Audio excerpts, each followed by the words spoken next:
Hey everybody, it's been a long time since we've filmed. Been to a couple races, not had much success, broke a lot of stuff. Something we'll get into this video. Do kind of a quick garage walk around as well as just kind of update you where we're at with the car and all the other projects and the lift that you guys see in the background.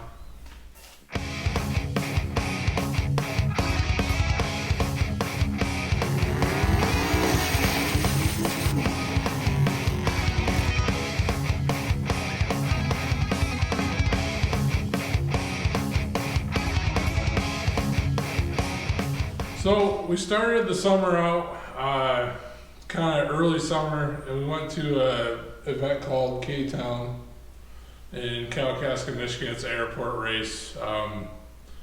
Technically not a no prep because they spray glue down, but there's not much rubber down.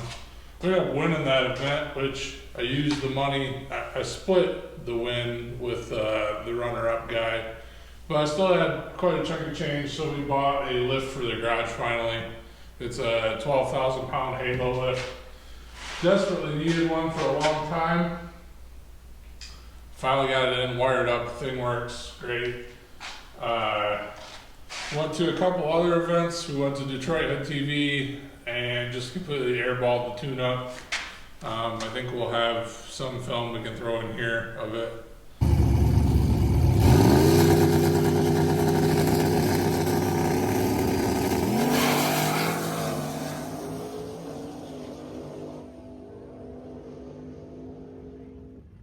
Then we went to Lapeer for, I don't remember what the event was called, but it was essentially, they called it a front side no prep, and it wasn't a front side no prep, it was more like radial prep. Several guys went probably mid fours off the trailer. We've been constantly having an issue with this car this year with pushing water, and it's, if you guys know, the engine is hooped, so it shouldn't be that way, but we've retorqued the heads. It continually keeps pushing water. I've ordered head gaskets. I still haven't seen them from Clark. Anyways, we turned it up pretty good at Lapeer, won a PB. It wasn't in the fours, and we pushed a bunch of water, and I said I'm done until we figure this out. I retorqued the heads, made a couple pulls at a test session at mid, and I thought it was fixed. And we did a bar change, and then if you guys come to the back here,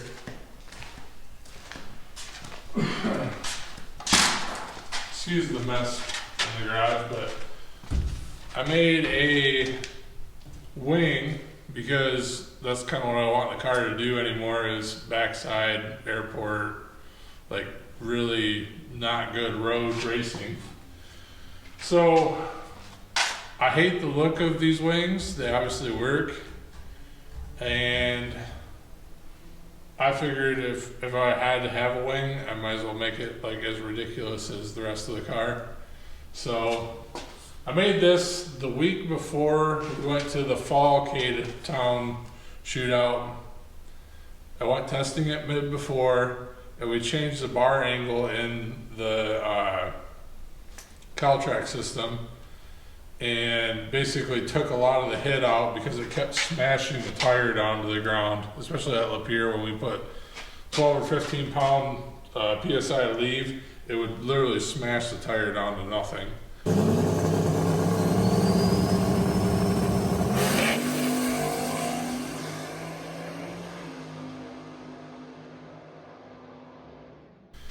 And I kept putting more shock valving in it for rebound, and it just didn't really ever cure it. And then beyond that, when you limit everything so much by shock valving, you hit a small bump, and it seems like the car doesn't recover. It just gets upset because the valving doesn't allow the shock to move. So I've pretty much decided this winter that we're 4-linking the car, and we're gonna put a 9-inch in the back of it. And also attempt to get 200 pounds out of the car. It's still heavy. And that brings us pretty much up to speed. The wing was for Ktown. I wanted to go to Boyne Airport Race, which is just mainly testing. We made one pass at the fall Ktown, and I wheelied it onto the lead bumper back here. It actually scraped a flat spot, if you can see down here. I'll put video, or I'll put pictures of it. It come down super hard. We walked past the car, but I don't know if you guys can tell or not. Struts are out of it. I tried to recover it. I tried to basically pedal the car when it was up in the air, and by the time I let off and then pushed back on it, my traction control had already taken all the ignition out of it, and it slammed. When it slammed, it, I think, bent that rim, bent both the struts.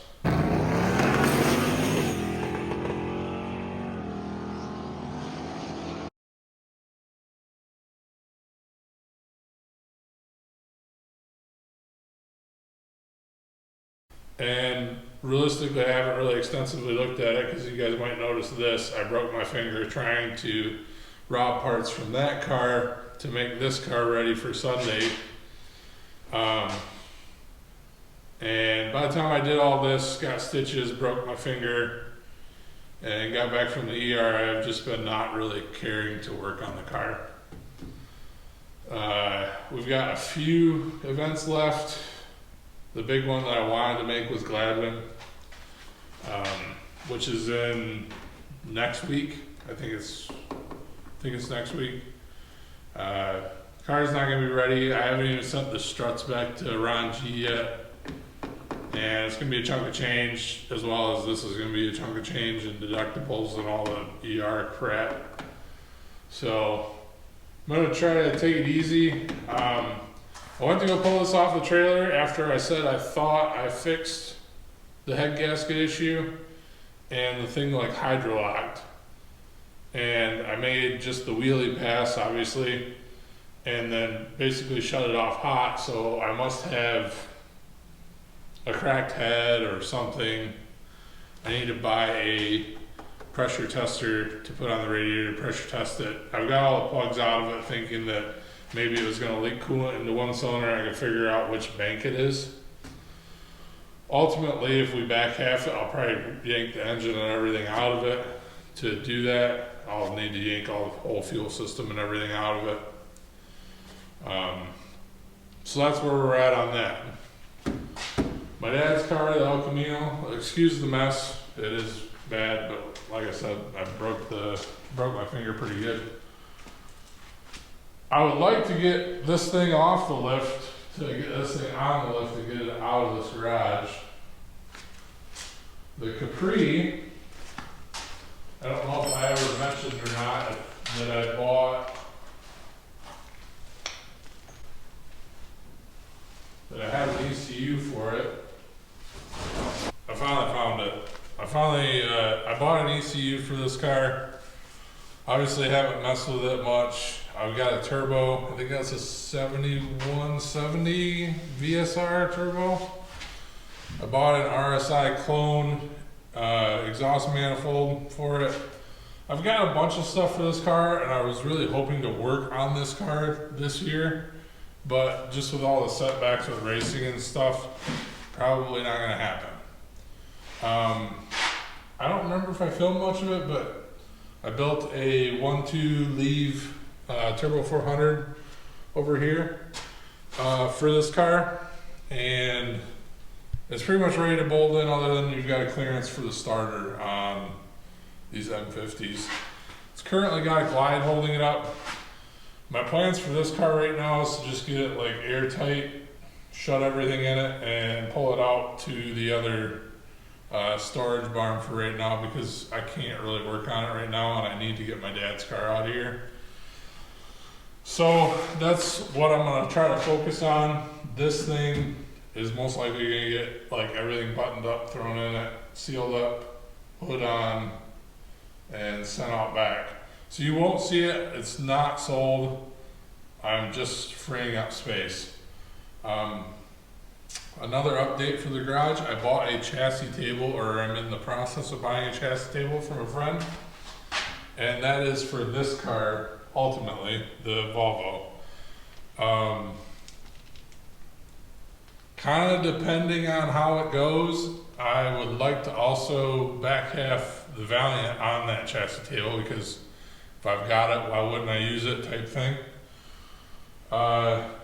And then I've got another 850 cage for a friend that I need to do if he ever shows up with the car, which I'm not holding my breath on. I've collected another VK 56 motor, and I have cams ordered from Calford from Australia for these. This one's a 04 to 06 one, an early one. My other one is I think it's a 2009 motor. Essentially the only difference is the cam sensor location. I think on the early ones it's back here. On the later ones it's got a variable cam in the front, so it's up here somewhere. I think other than that, I've been watching John Rogers' YouTube videos like religiously, and I love the content he's putting out about these motors. I think they're going to be a really good platform, so I'm hoping to get ahead of the 8 ball. I bought, like I said, very expensive cams from Australia.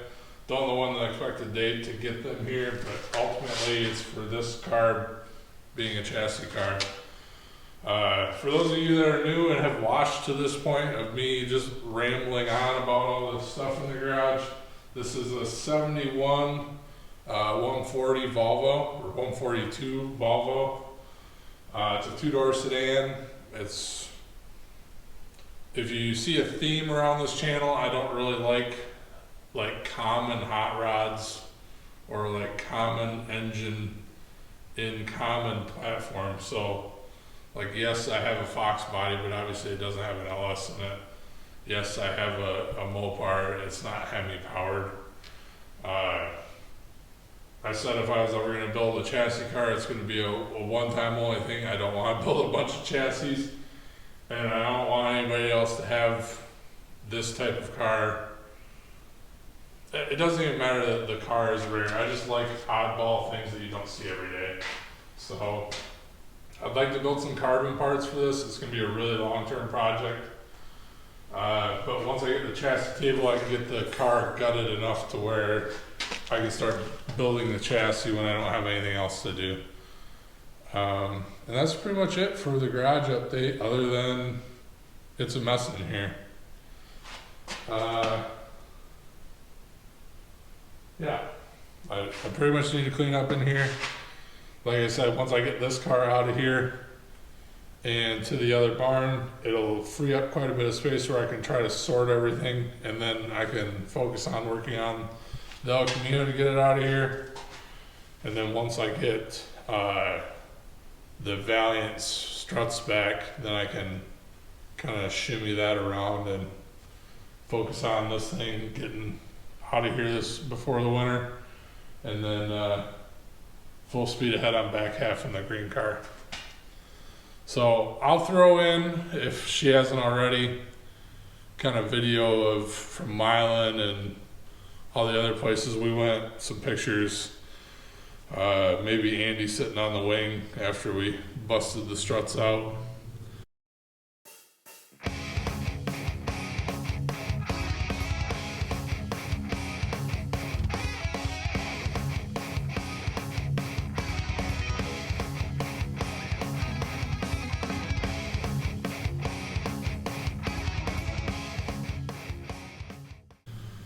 And yeah, it's kind of bumming last weekend, but here's what it is. I'm down to one hand use, basically. I have to use my right hand for everything. So I'm super limited on what I can do, but I'm trying to keep progressing, even if it's very minimal. So I appreciate you guys tuning in. Hopefully I can bring you more content here, especially it seems how I'm slowly moving anyways with just one hand. So thank you for watching. I'll see you guys in the next one.